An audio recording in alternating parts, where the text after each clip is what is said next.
तो hi guys, what's up and welcome back to अपना अपना यूट्यूब चैनल ग्रेविटी सर्कल।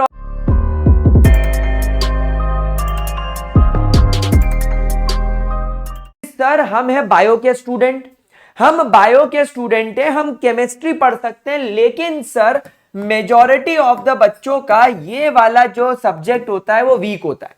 और फिजिक्स के वीक होने का कारण है इसके अंदर बहुत सारा एप्लीकेशन आना मैथ्स का, और फिजिक्स ना अच्छा होने की वजह से मुझे ऐसा लगता है कि एक बड़ा नंबर स्टूडेंट्स का लगभग इतने स्कोर के बीच में फंस जाता है, और वो पहले अटेम्प्ट में, दूसरे अटेम्प्ट में, इनफैक्ट तीसरे अटेम्प्ट में यहां तक ही पहुंच पाता है, केवल 550 तक।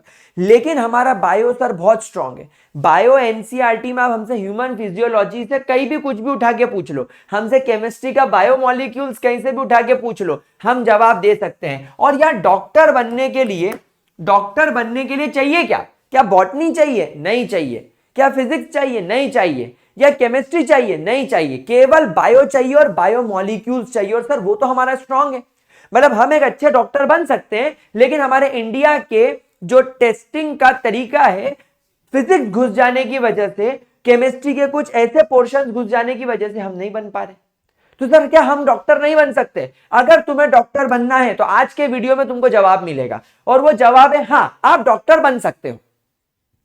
अगर आपका स्कोर अच्छा नहीं आ रहा है, अगर आप किसी कैटेगरी को बिलोंग नहीं कर रहे हैं, और अगर आपको गवर्नमेंट मेडिकल कॉलेज नहीं मिल रहा है, तो बेटा आपके पास में दो ऑप्शंस आते हैं।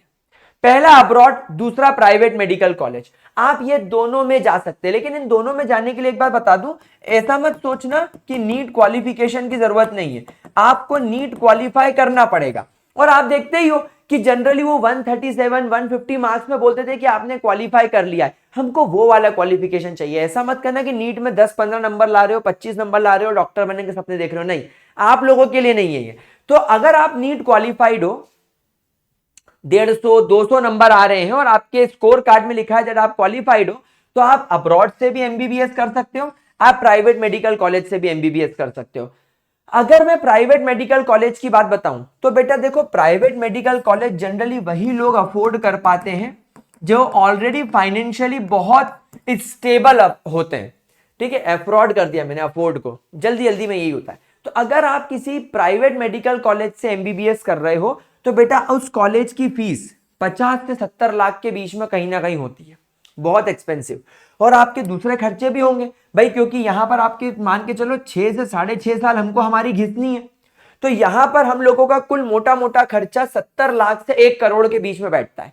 अब आप बोलोगे कि सर हम इतने फाइनेंशियल स्टेबल थोड़ी हैं कि हम 70 लाख रुपए लगा सके। अगर सोचो हमारे पास में 70 लाख रुपए बैंक अकाउंट में होते तो बढ़िया, हम तो ब्याज से ही हमारा घर चला लेते, हमको इतना ज्यादा उछल घोड़े पन्ने की करने की जरूरत नहीं पड़ती। विच मीन्स कि आपको यहां पर प्राइवेट मेडिकल कॉलेज सूट नहीं हो रहा है। जिनको हो रहा है आपको तो यही करना है। अगर आपके पापा के पास में, आपकी फैमिली के पास में पैसा है, अगर आप लोग फाइनेंशियली बहुत रिच हैं, then go for private medical college, बाहर जाने की जरूरत नहीं है। लेकिन अगर आप लोगों के पास में ज्यादा पैसा नहीं है, तो भी आप अगर अब्रॉड जाकर एमबीबीएस करना चाहते हैं, तो बेटा अब्रॉड से एमबीबीएस मोटा मोटा 20 से 30 लाख में कंप्लीट हो जाता है। मतलब दिस इज वेरी सस्ता as compare to private medical college. तो प्राइवेट मेडिकल कॉलेज के मुकाबले आधी से भी कम फीस में आपका काम हो सकता है। अब मैं आपको पहले 3 देशों के नाम बताने वाला हूं जो एग्जैक्टली इंडिया की तरह एमबीबीएस का सिलेबस फॉलो करते हैं, that is Nepal, Bangladesh and Mauritius. तो अगर आप अब्रॉड एमबीबीएस करने जाते हो, तो गाइज आप सबसे प्रायोरिटाइज नेपाल को करो, मॉरिशियस को करो, और बांग्लादेश को आप कर सकते हो। ये यूजुअली फॉलो करते हैं। उसके अलावा भी अगर आप पैसे देख रहे हो, तो चाइना सबसे ज्यादा चीपेस्ट है राइट नाउ। अगर आप चाइना नहीं जाना चाहते हो, तो आप रशिया जाओ, लेकिन रशिया और यूक्रेन के अंदर अभी वॉर की सिचुएशन चल रही है, इसलिए मैंने यहां पर यूक्रेन का नाम नहीं लिखा है। तो रशिया यूक्रेन अभी हम लोग अवॉइड कर सकते हैं अगले कुछ साल, लेकिन फिलीपींस और जॉर्जिया भी बहुत अच्छी जगह है। तो बेसिकली आप लोग बहुत सारी जगह से बाहर जाकर विदेशों से एमबीबीएस कर सकते हैं। आप इनफैक्ट किसी भी यूरोपियन कंट्रीज के अंदर आप जाकर एमबीबीएस कर सकते हैं। आपको थोड़ी सी रिसर्च करनी होगी। अब सर अगर हम चलो फॉरेन चले जाएं, तो उसके लिए हमें क्या क्या चीजों की जरूरत होगी। देखिए फॉरेन से एमबीबीएस करने के लिए भी आपको नीट क्वालिफाई तो करना पड़ेगा, वही 150-200 नंबर चाहिए। आप 17 साल से ज्यादा होने चाहिए और 25 साल से कम होने चाहिए। आपका पीसीबी के अंदर 50% मार्क्स आने चाहिए। इतना करने के बाद आप पैसे भर के आप अपना एमबीबीएस अब्रॉड से कर सकते हैं।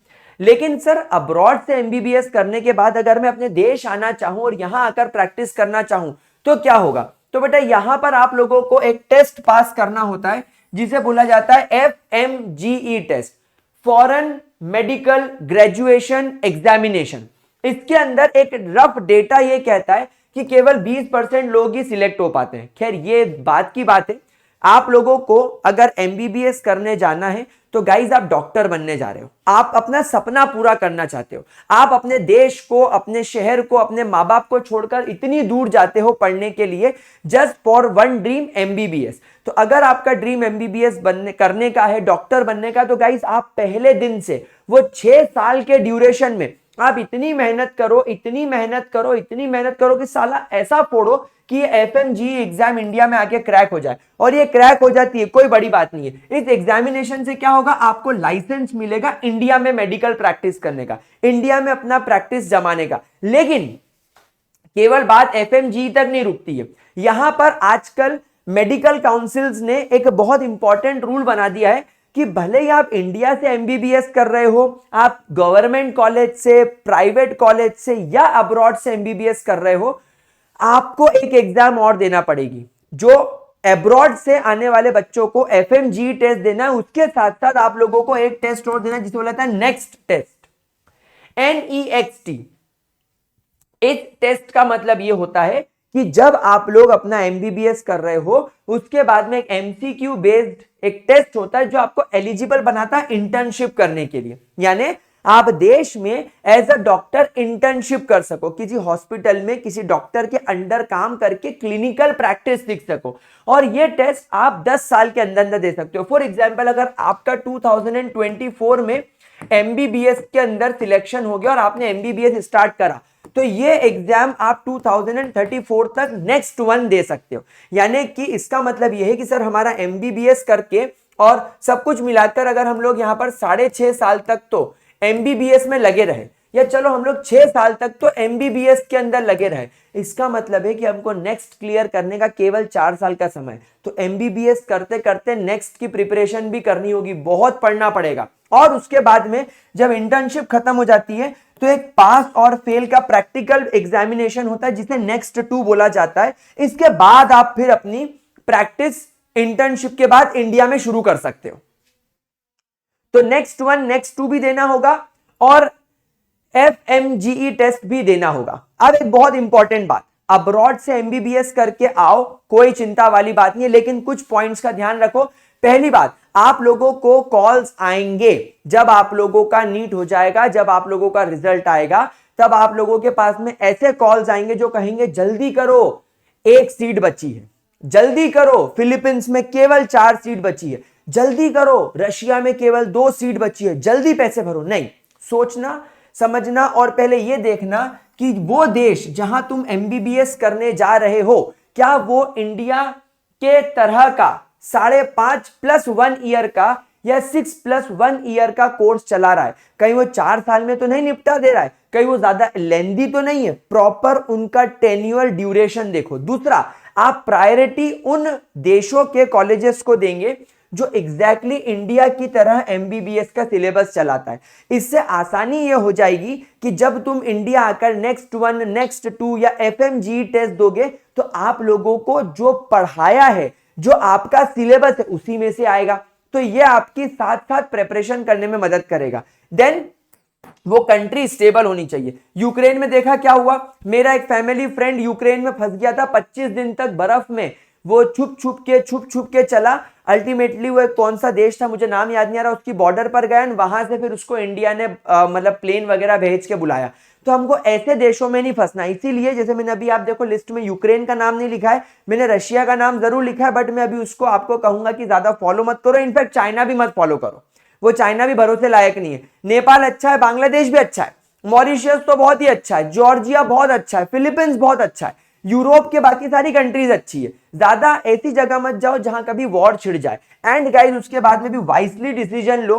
अभी आपके ऊपर डिपेंड करता है कि अगर आप 550 स्कोर लेकर आए हो और अगर आप कॉन्फिडेंट हो कि नहीं सर अगले साल तो मैं 650 ले आऊंगा, तो फिर अभी मत पैसे वेस्ट करो, मत घुसो। लेकिन अगर लगता है कि नहीं यार मेरा फिजिक्स हो ही नहीं रहा है, मैं तो 550 के ऊपर नहीं जाऊंगा, क्यों एक साल वेस्ट करूं, देन गाइस अब्रॉड के लिए आप जा सकते हो। तो आई होप आपको ये वीडियो इन्फॉर्मेटिव लगा होगा।